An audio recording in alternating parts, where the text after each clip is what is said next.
Qué grande Bati, qué grande Bati. Qué grande Bati.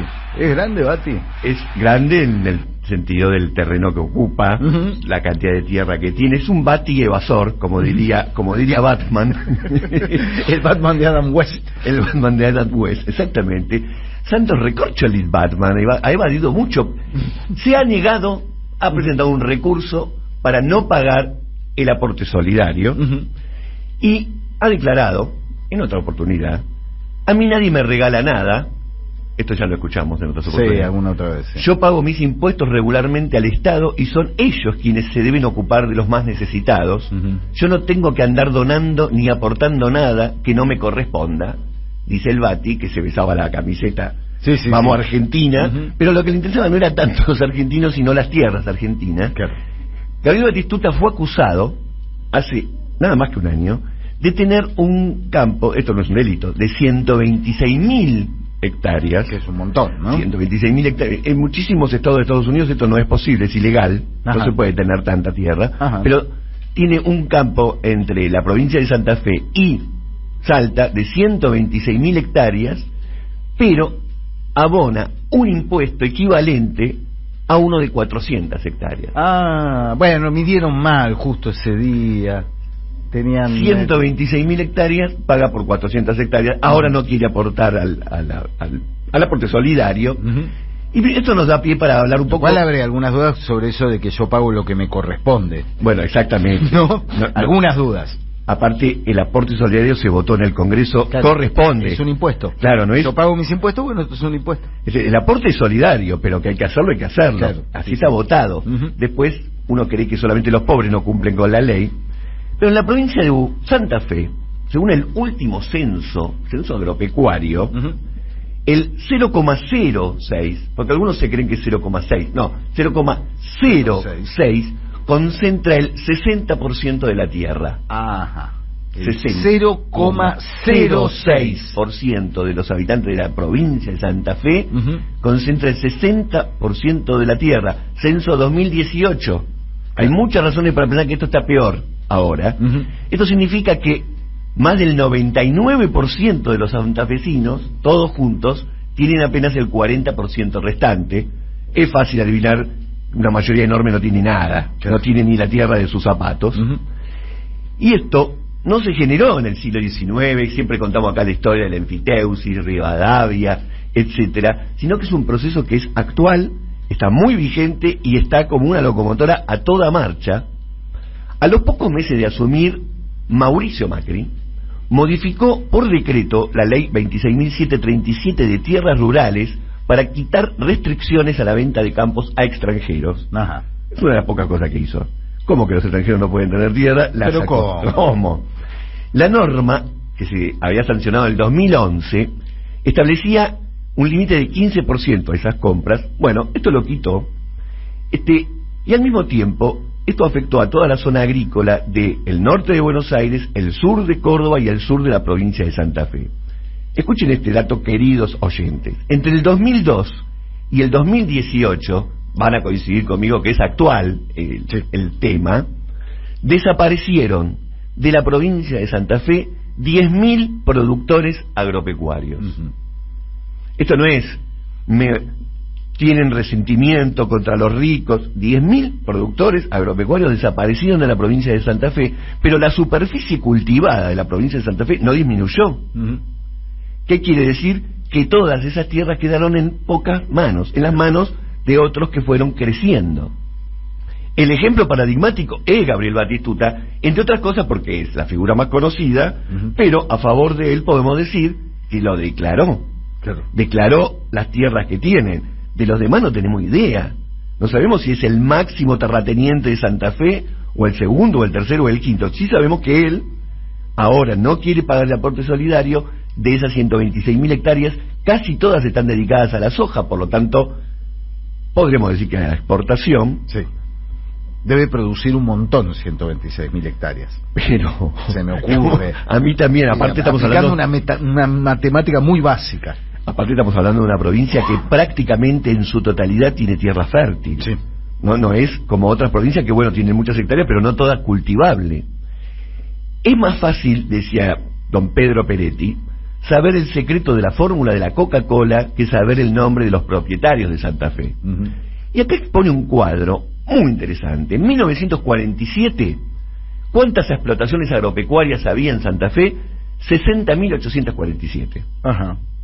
Bien. 1952 se modificó un poco para abajo, 58.900. Ya en la década casi 70, 1969, ya había 56.000, pero para 1988 ya son 36.000. En el 2002, 27.000, es decir, que ya había menos de la mitad de las explotaciones que había en 1947, y ahora son 18.000. Estamos hablando de un proceso muy acelerado de concentración de la tierra, porque en paralelo a esto, la superficie total de hectáreas cultivadas es la misma. Sí, no es que se redujo la cantidad de tierra cultivable, cosa que va a pasar dentro de que ponele 10 cosechas de soja más que terminen de agotar la tierra, pero todavía eso no se está verificando. Todavía eso no se está verificando. Ahora, ¿cuál era el promedio de hectáreas que tenía cada explotación? En el 47, 194 hectáreas. Promedio, eso implica grandes diferencias. Algunos tenían más, sí. Para el 2002, el promedio es, por explotación, 400 hectáreas. Eso el 2002. No tengo el dato actual, pero claramente, si solamente quedaron 18.000 explotaciones agropecuarias, se sigue concentrando la tierra. Provincia de Santa Fe lo estoy poniendo porque es el ejemplo del que encontré información. Claro. No hay ningún motivo para pensar que es distinto en el resto de las provincias argentinas. Se perdieron entonces el 30% de las explotaciones agropecuarias de todo Santa Fe, y la superficie promedio se elevó, lo que dijimos, muchísimo. Ahora, este proceso de concentración que muestra el último censo se realizó a expensas de ¿quiénes? ¿Se cayó algún grande? No, se cayeron los chicos. Claro. Se cayeron los establecimientos de menor superficie. Eso significa que no estaban en condiciones de afrontar una serie de problemas que implican que todo el circuito, toda la estructura de la producción en la Argentina está a favor de los grandes. Claro. Y castiga severamente a los chicos. No se trata, como quieren pensar algunos, tenían resentimiento por los ricos, sino porque si me dijeran Batistuta cultivó en el desierto, las 126.000 hectáreas eran de la nada, pero eran de otros exportadores que existían desde hace mucho tiempo. Hay una organización internacional que se llama Oxfam, que mide permanentemente los niveles de concentración de la riqueza, concentración de la tierra.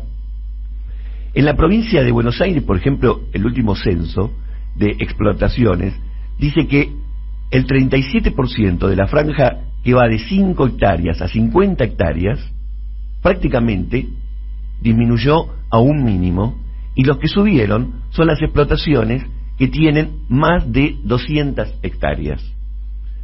Hoy se habló extensamente en este programa sobre el problema de el río Paraná, mal llamado hidrovía, de todo el no control que hay sobre esos puertos, etcétera. Por lo tanto, tenemos un doble problema: la tierra concentrada en muy pocos productores que encima exportan por puertos que no tienen control. Claro. Esa es la estructura de lo que estamos viviendo en este mismísimo instante, y lo que contaba Rulo, para ver que todo está conectado hoy, lo que contaba Rulo habla tal vez de un cambio de época, el momento en que los estados nacionales de los distintos países dicen, bueno, empecemos a cobrarle a las grandes concentraciones de riqueza, a las grandes multinacionales, porque la verdad que los grandes propietarios de tierra en la Argentina venden su producción a esas grandes multinacionales.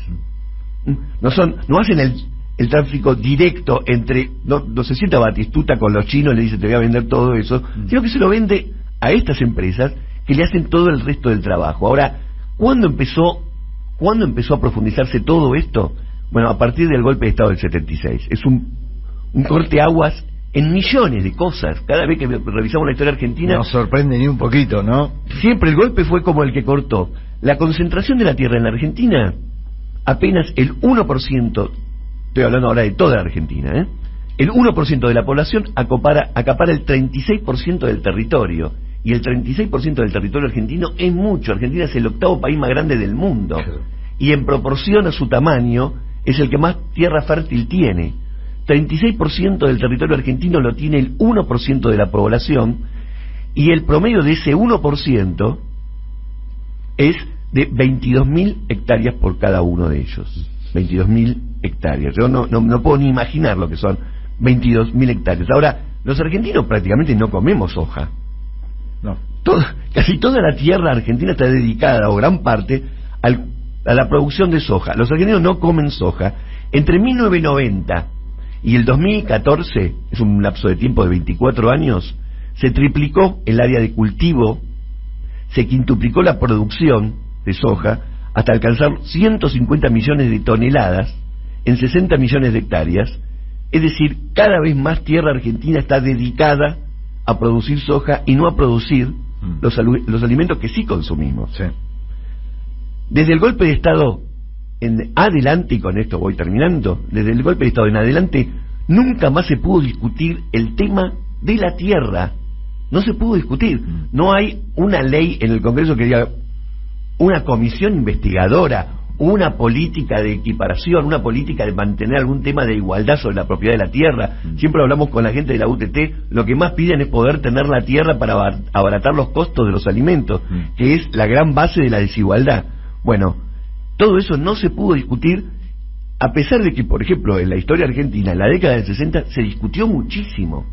Incluso en el folclore hay muchas huellas de canciones hablando de la tierra. Sí. Me parece que el rock habla menos, ¿no?, del tema de la tierra. Habla un poco menos, sí. Lo que pasa es que, bueno, también las canciones de raíz están muy cerca de la problemática del campo, ¿no? El otro día hablábamos de Citarrosa hablando del patrón, hablándole al patrón, diciéndole ese tipo que tirita tras sus reses, huella y harapo comiendo a veces. Qué bueno. Bueno, los que han visto eso de primera mano, obviamente lo incorporan naturalmente a su lírica, ¿no? A su poética. Entonces, no es tan loco, el rock es más urbano, no, quizás no está tan cerca de la problemática de la tierra, lo que no quita que haya habido muchos, Las Manos de Filippi, por decir un ejemplo rápido, ha hablado del tema de la propiedad de la tierra. Exactamente, y yo creo que si vamos a hablar de pobreza es innegable que tenemos que hablar de estos temas, que es lo que siempre decimos, hablar de la riqueza. En este caso, el Batigol, que tiene 126.000 hectáreas y paga como si tuviera 400 y no quiere pagar el aporte solidario, hizo un gol en contra.